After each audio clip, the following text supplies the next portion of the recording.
Okay, may pinadala guys yung Xiaomi na bagong budget-friendly Android phone. Siguro alam nyo na dyan sa title, ito yung kanilang Redmi 13C. Pwede natin ito mabili sa tatlong variant. Una ay yung kanilang 4128 na may presyong 4,999 pesos. At yung i-unbox natin ngayon na 6128GB, 6,299 pesos.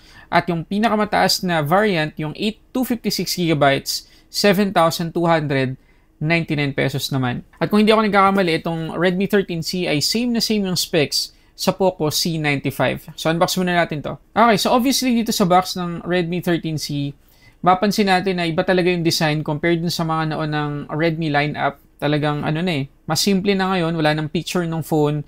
Tapos may red accent, malaking 13C, tapos Redmi at yung specification ng kanyang display. So, meron tayong 6.74 inches na 90Hz fluid visual experience. Yun yung nakalagay dito. Mamaya, check natin yan.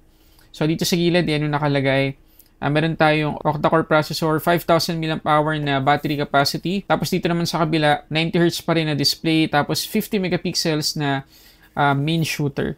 Okay, so yung i-unbox natin ngayon na Redmi 13C ay Midnight Black. So, kung sakali na ayaw natin yung Midnight Black, meron tayong Clover Green, Navy Blue, tsaka Glacier White. Kung ako lang naman yung tatanungin ninyo, no, kung gusto niyo lang naman ang recommendation ko, Glacier White guys. Napakagandang design at kulay para dito sa 13C. Okay, so pagkabukas natin ng box, ito yung makikita natin. Nakabalot yung ating 13C sa isang protective plastic. Yan, check natin. Napaka-simple lang naman. Pero alam mo, sa totoo lang, sa unang tingin, mas lamang yung pagiging Poco ng design kesa Redmi. Matte finish naman yung meron tayo dito guys. Hindi naman sobrang kapitin ng mga smudges. At syempre gagamitin naman natin yung jelly case kung meron. Titignan natin mamaya kung meron jelly case to. Pero sigurado naman bibili tayo ng case para dito sa 13C para maingatan natin. So flat din yung sides natin. Ayan, conventional yung ating fingerprint scanner. Nandito yung volume up and down buttons natin. Sa kabila yung ating SIM tray. Sa taas, meron tayong headphone jack.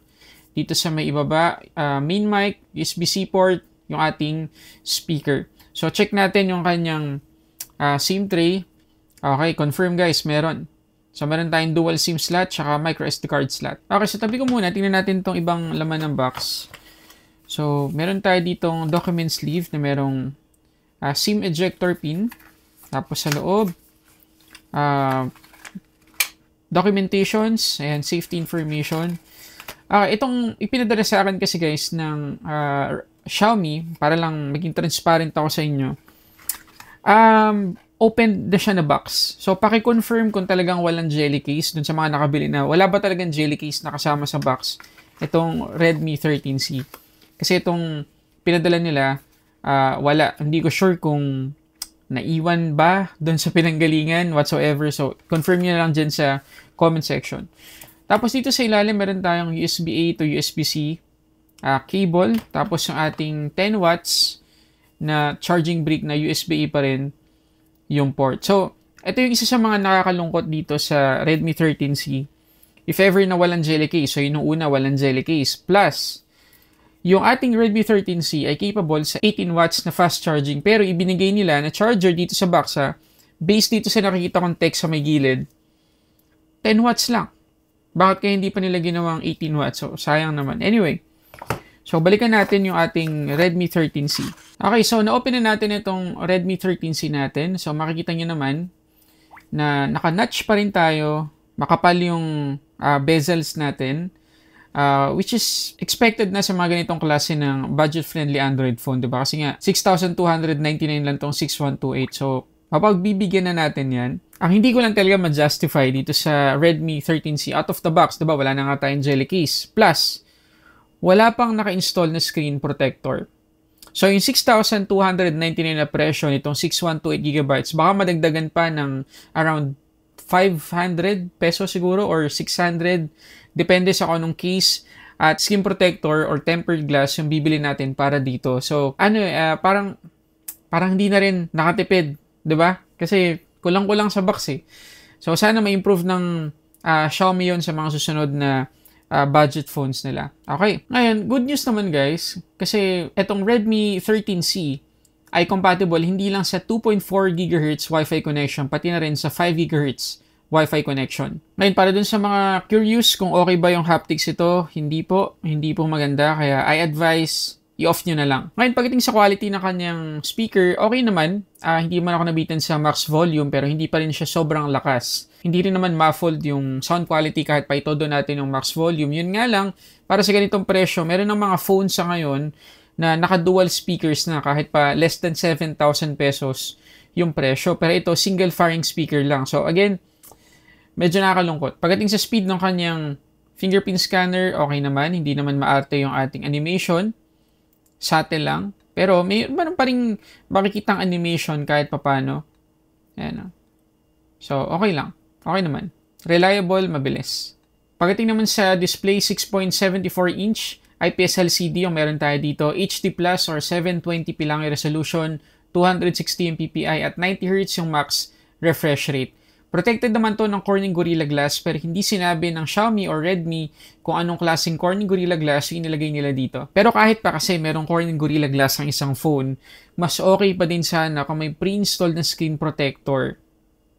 Mabuti na lang talaga yung kanyang wideband security level 1 naman, so makakapag-play tayo dito ng mga HD content sa mga streaming services. Pero in fairness, kapag tingnan natin yung kanyang maximum playback resolution dito sa Netflix application, makikita ninyo hindi HD guys, full HD yung kaya niyang i-play sa mga streaming services. At sinubukan ko sa YouTube kung kakayanin itong Redmi 13C na makapag-play talaga ng mga 1080p videos. At yes, kaya naman, wala namang lag, pero wag nyo nang itatry na lumampas pa sa 1080p kasi sinubukan ko mag-play dito ng 4K YouTube video, sobrang laggy na. And yes, tama yung narinig nyo kanina, 90Hz yung max refresh rate natin dito at by default, nakaset siya sa auto. So, bababa siya dapat to 60Hz kung kinakailangan. Pero pwede naman natin siyang ilock to 60 or ilock to 90Hz kung gusto lang natin. So, in-enable natin ngayon yung show refresh rate. So, makikita nyo na buwababa to 60Hz minsan, pero babalik din agad to 90Hz kung minsan, ayan o.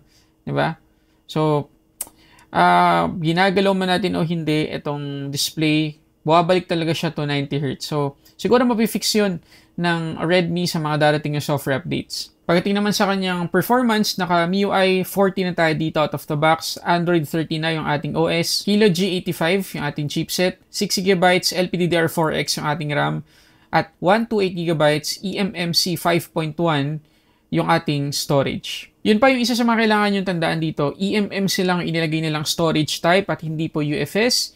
So, para lang madali nating magets kung anong difference ng speed, ng data transfer speed ng UFS tsaka ng eMMC. Yung eMMC po, parang one-way siya. So, hindi pwedeng dalawang sasakyan dumadaan sa kanya at the same time. Samantalang yung mga UFS na storage type, pwedeng nagre-read siya at the same time, pwede rin siyang mag-write. Pero dito, isa-isa lang. So, ito yung Antutu score na nakuha natin, 274,588. Well, not bad naman para sa ganitong specs. Ganun talaga yung makukuha natin. Pero sa presyo, baka sakali na magdalawang isip tayo kasi meron ng mga phones na konti na lang idadagdag mo, nasa 7,000 plus lang or 6,600, 6,500. Mas maganda na yung specs na makukuha natin. Okay, para lang magkaroon kayo ng idea sa performance niya sa gaming, hindi ko nire-recommend pero sige, try na rin natin. Dito sa Asphalt 9, okay naman siya. Hindi naman potato quality na generate ng graphics, so good news yun.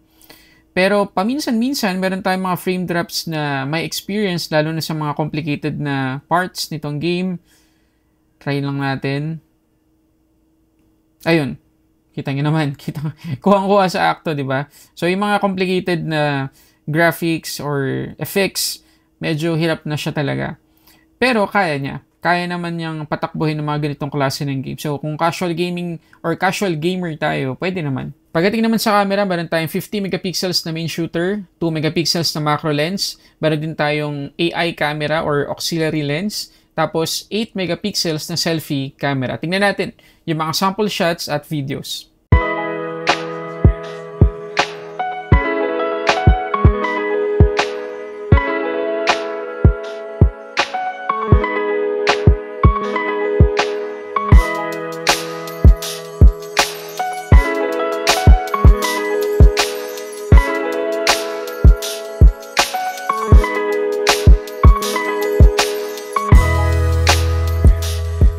Okay, so good news naman dito sa selfie camera kasi hanggang 1080p 30 frames per second yung pinakasagad na video recording na pwede nating maset.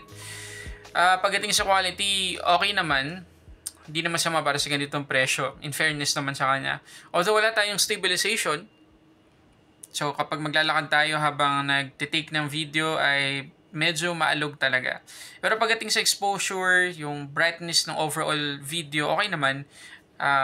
Pwede na, hindi naman sama. Okay, so 1080p, 30 frames per second lang yung pinakasagad na resolution na pwede nating ma-record gamit yung main camera nitong Redmi 13C. Okay naman siya, indoor yung ating ngayon, video sample. So magiging mas maayos naman to kapag outdoor. So try nating mag-zoom. Ang pinakasagad na digital zoom niya ay 6 times. Kita pa rin naman yung mga balahibo ni Chow Fan. Yan, balik natin sa 1x. So, wala tayong kahit anong stabilization dito. So, okay guys, anong masasabi nyo? Comment kayo sa baba. Pagdating sa battery, meron tayong 5,000 mAh na capacity at 18 watts yung ating charging speed. So, I advise bilhin na rin kayo ng 18 watts na charger para ma-utilize nyo yung mabilis na charging nitong Redmi 13C. Ngayon, para lang mabigyan kayo ng idea sa kanyang battery consumption, tingnan natin ang wildlife stress test result. Okay, so makikita ninyo pagdating sa battery consumption, pagkatapos ng mahabang test na yan, nabawasan tayo ng 4%. Nadagdagan naman tayo ng 4 degrees. So, sakto lang naman at may improve pa yan ng Xiaomi sa mga darating yung software update. Hopefully, ganun talaga yung mangyari. Pero sa ngayon, posible naman na mag-last yung battery nitong Redmi 13C ng isang buong araw sa isang charge. Okay, so yun na lahat yung mga gusto kong i-share tungkol dito sa Redmi 13C. Kung kayo tatanungin, bibilihin nyo ba yung phone na to o hindi, magkapas kayo. Kung ako'y tatanungin ninyo, baka tumingin muna ako ng ibang option kasi medyo nabitin talaga ako sa phone na to. Pero not bad para sa entry-level phone ng Xiaomi or ng Redmi. Okay na rin, may potential. Sana sa mga susunod na alteration ng mga C models nila, mas maganda pa yung maibigay sa atin like dual speakers, 1080p na yung resolution, 120Hz yung refresh rate, meron ng jelly case, meron ng screen protector, mga ganun. Sana mga basic na yun para sa mga ganitong presyuhan, 6,000 plus. So, yun lang. Nabitin lang ako pero hindi ko naman sinasabi na hindi maganda talaga yung phone na to. Nabitin lang ako. So yun lang naman, maraming salamat guys sa panonood. Sana nakatulong tong video na to para sa samot-saring unboxing and reviews. This is Sulit Tech Reviews.